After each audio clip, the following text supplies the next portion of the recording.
tokenization, we're at the beginning of a super cycle, and it's going to take over the entire financial system. Now, a month ago, we launched Robinhood Chain outside the US, and this is our crypto blockchain. And one of the interesting things about it is it includes stock tokens as a primitive, which give tokenized exposure to US stocks. Now, we started with 90 of them. Now we're up to 190. And these trade 24/7.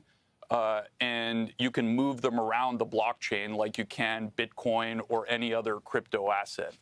And what they really do is give exposure to U.S. stocks to people in over 120 countries. And I think this provides a roadmap for what the financial system can look like.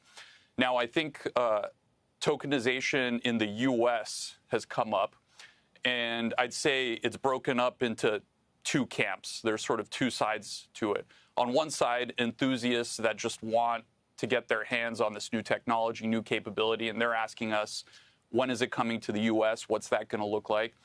On the other side, there's people that say, well, we already have simple access to markets here. We have products like Robinhood that provide fractional shares, 24/5 trading. Maybe it's not 24/7. So what's even the point?